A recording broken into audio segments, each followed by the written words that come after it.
Hey, what's good, what's good, ladies and gentlemen? Of course, you know who it is. Dr. Mike back again, once again, with another classic Raw Talk session for you guys today. And if this is your first time tuning in to a Dr. Mike TV video, by all means, you want to make sure you get the likes up. You definitely want to make sure you subscribe. You definitely want to make sure you check out the ebooks. You definitely want to check out all of my online platforms. And you definitely want to be a part of the family. Because again, once you are family, you are family for life. And today's video is probably going to be one of my favorite topics to cover, because this is something that was a long time coming, something that needs to be said.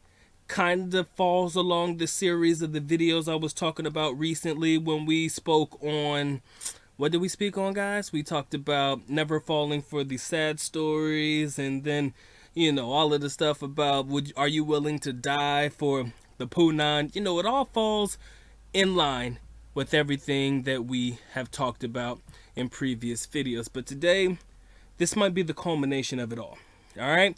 Today, we're going to talk about foreigners that are well on their way to going down the rabbit hole. Foreigners that are well on their way towards going down the rabbit hole. Okay? Got to show love to my man JD.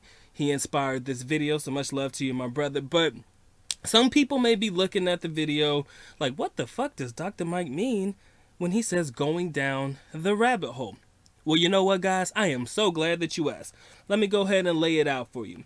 Going down the rabbit hole is a kind of popular saying that means to end. It's a popular saying that means to enter into a situation or begin a process or journey that is particularly strange, problematic, difficult, complex, chaotic, especially one that becomes increasingly so as it develops or unfolds. So as things seem to develop and progress in this particular situation that you were in, things seem to get difficult and they don't seem to get easier.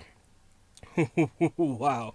Does that explain a lot about a lot of people that we may know? Does it explain a lot about some of the situations that foreigners enter into when they take trips to the Philippines or take trips abroad? All right, I'm gonna go ahead and, you know, get into the words that my man was speaking to me so that you can understand the synopsis or the general idea of this particular video.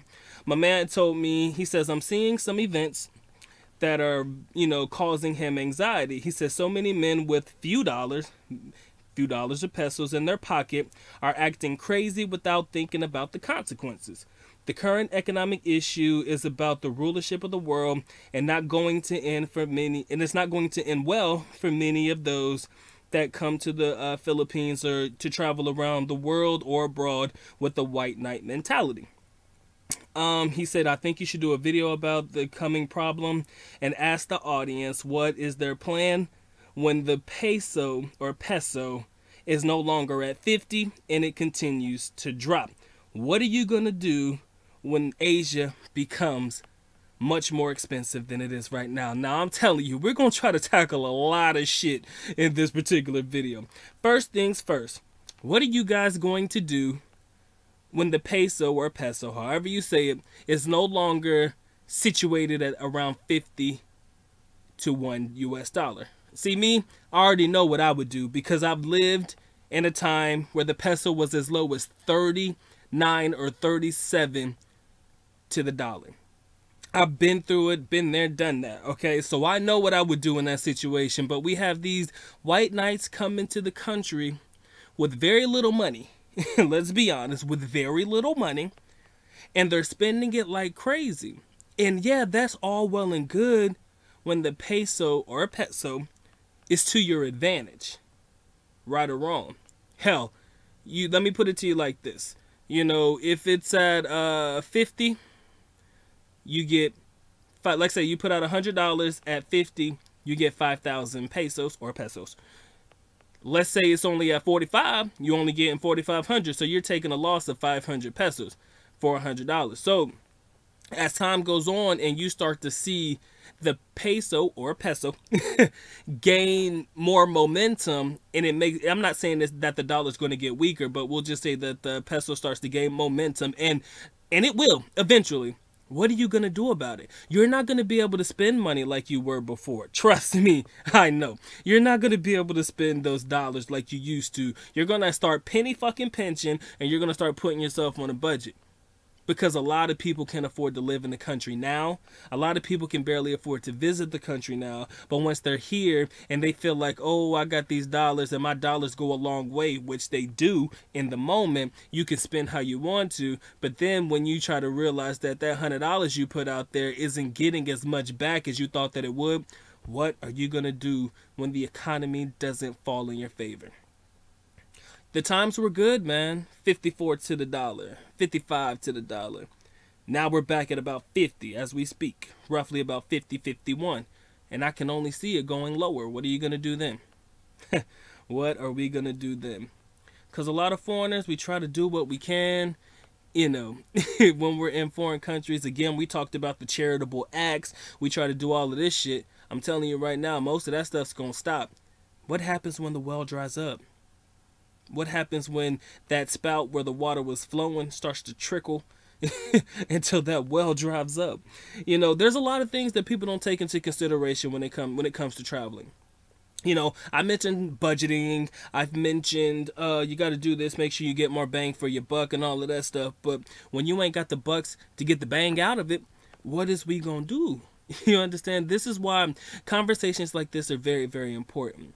Because a lot of people live in the now, and they damn sure don't care about what's going to happen in the times to come. A lot of people don't think about what the hell am I going to do tomorrow? What am I going to do a few months from now? Most people come here and they can enjoy the whole 2-week millionaire experience. And that's all well and good, you know. But what about those that choose to live in the Philippines long term? Some people are against it. Some people are for it. But what happens when you make that decision to live long term? And over time, you realize that maybe those dollars that you had aren't going as long as going as long as you thought that it would. Because over time, the exchange rate is no longer in your favor. Again, going down the rabbit hole in this particular situation is all about the way that the Philippine economy is going to change over time. You understand? We've talked about it before. I mean, I had JD Orca on the channel. We did an interview with him and we had brief conversations about this. And, you know, right now everything is all well and good. But it's not going to always be that way. You know, and we have to understand and we have to accept that. And it's scary for me to say that, you know, let's say you come with $100,000 US. That's enough for you to potentially retire on. Let's say, of course, you would probably need more. Of course, you should probably have a job or something that could be supplemental income. Doesn't have to be much, but enough to where you don't have to touch your savings to live. But that's just a hypothetical number. You come through with 100,000. Let's say that's about 5 million. All right. But let's say over time, like I said before, that 5 million may turn to 450,000. You know, so you just lost $1,000 when the rate dropped from, 5 pesos over time. So every time you go through and try to change out, you're changing out little money, when at one time it was big money, big money. Going down the rabbit hole, ladies and gentlemen, where the situations get difficult, where things become harder to understand, situations become problematic. At one time you thought that this may be enough money for you to live off of, and then you're starting to realize that it wasn't as much as you thought it would be, and you're gonna have to take your ass back to work. Now, I'm all for creating multiple forms of income, and a lot of you guys are smart enough to do so. When I'm not insulting your intelligence by saying this, I'm just letting it be known that when people aren't thinking about the long term, thinking about how the economy is going to treat them in the long term, they tend to fall short. I've seen it happen to quite a few people. Matter of fact, my lady, a long time ago, she was renting a boarding house, and the owner was from the United Kingdom. Now, he was married to a Filipina, and I was speaking to him, and he said, I'm going home. I was like, why are you going home? You got this nice little boarding house here, and it was making pretty good money. He was charging maybe $5,000, $6,000 per room, had probably about 10, 15, 20 rooms in the entire building. And, he was always selling out, but he was just like, man, it's not working out for me. And I'm like, what do you mean it's not working out for you? He's like, you know, I came here with this amount of money and it was good at this time. But over time, you know, I built this building. It may have cost him 5 or 6 M, I believe, to build the building, and maintenance and paperwork and all of that stuff. You know, it cost him. Now, of course, that's putting up a business, you know, and that's not what we recommend for most foreigners anyways. You know, don't put yourself in a situation where you could put yourself in a financial hole. You know, you got to make sure you're smart about what you choose to do with your life.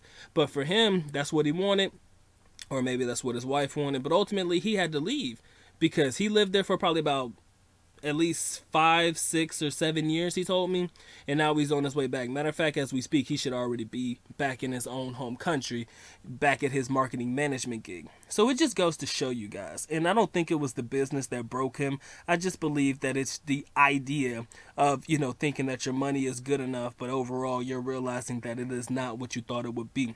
So guys, in order to prevent problematic situations, in order to prevent the situation becoming complex as time goes on, you have to learn to think outside of the box, and you have to learn to think ahead of the game.